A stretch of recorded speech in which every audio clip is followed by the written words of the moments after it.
दो खूनी शेरों की सच्ची कहानी, जिनके मुंह लग चुका था इंसानी खून, जिन्होंने सिर्फ 9 महीने में 135 से ज़्यादा इंसानों को चबा डाला। वो जब जब जंगल से बाहर निकलते थे, उनकी दहाड़ से पूरा का पूरा अफ्रीका थर थर कांपने लगता था। उनके चंगुल में जो कोई भी आया बच नहीं पाया। जब उनकी गुफाओं तक पहुंचा गया तो वहां लगा हुआ था इंसानी कंकालों का ढेर। वो खूंखार इतने बेरहम थे कि अपने शिकार पर एक बार पंजा गड़ा लें तो किसी भी कीमत पर आज़ाद नहीं होने देते थे।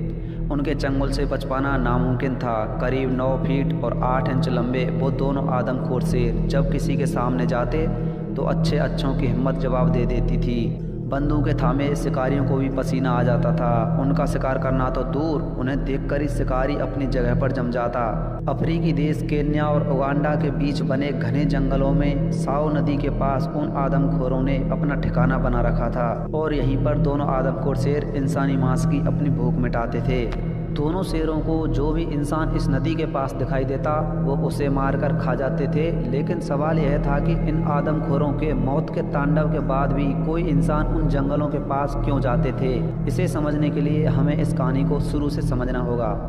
वो साल था सन 1898 का। केन्या के जंगल में साओ नदी पर रेल ब्रिज बनवाने का काम चल रहा था। मार्च के महीने में यहाँ हजारों की तादाद में मजदूर पहुँच रहे थे। इनमें भारतीय मजदूर भी शामिल थे। लेकिन उन मजदूरों को क्या पता था कि जहाँ वो जा रहे हैं वहाँ एक नहीं दो यमराज उनका इंतजार कर रहे हैं। मजदूरों ने साओ नदी के किनारे ही टेंट में अपना बसेरा बनाया। वहीं दूसरी तरफ इतने इंसानों को देखकर दोनों आदमखोर शेरों के मुंह में पानी आ रहा था। मजदूरों के वहां आने के कुछ दिन बाद ही रात के अंधेरे में दोनों आदमखोर शेरों ने अपना पहला शिकार किया और इसके बाद तो आए दिन एक एक कर मजदूरों का शिकार होने लगा। रात के अंधेरे में दोनों आदमखोर शेर आते और अपने शिकार को उठाकर ले जाते। शेरों के मुंह इंसानी खून लग चुका था। उन्हें सिर्फ इंसानी मांस ही अच्छा लगने लगा। साओ नदी पर बनने वाला ब्रिज कुछ ही महीनों में खूनी ब्रिज के नाम से मशहूर होने लगा। डर के मारे रात में लोगों ने सोना ही छोड़ दिया। मजदूरों में आक्रोश पैदा हो रहा था। धीरे धीरे मजदूर अपनी अपनी जान बचाकर यहाँ से भागने लगे। आदमखोर शेरों के खौफ से युगांडा और केन्या के बीच बनने वाली रेल लाइन पर काम रुक गया। इसलिए अब रेल ब्रिज पर काम शुरू करने से पहले उन आदमखोर शेरों को मारना जरूरी था।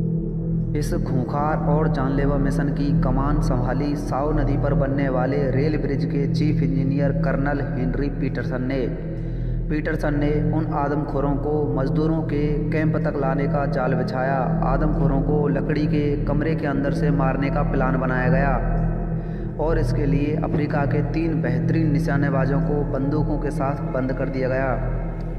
वैसा ही हुआ जैसा कर्नल पीटरसन ने प्लान बनाया था। एक बार फिर रात के अंधेरे में उन खूंखारों ने हमला बोला। लेकिन उन खूंखार आदमखोरों को देखकर अफ्रीका के उन नामचीन निशानेबाजों के पसीने छूटने लगे। उनके हाथों में बंदूक थी, लेकिन डर के मारे उनसे निशाना लगाते नहीं लग रहा था। कई गोलियां चलाने के बाद भी आदमखोर ना ही भागा और ना ही मरा। शेरों के हमले से कर्नल पीटरसन का लकड़ी का पिंजरा जरूर टूट गया और गोलियों की दनादन फायरिंग के बावजूद आदमखोर अपने एक शिकार को उठा ही ले गया। कर्नल पीटरसन ने फिर से प्लान बनाया। क्या वह उन आदमखोरों को मारने में कामयाब होंगे? जानेंगे वीडियो के अगले पार्ट में। अगर आप इस चैनल पर नए हैं तो चैनल को सब्सक्राइब करें और बेल आइकन को भी दबा दें, जिससे कि हमारी आने वाली हर वीडियो की नोटिफिकेशन आपको सबसे पहले मिल जाए। तो मिलते हैं अगली वीडियो।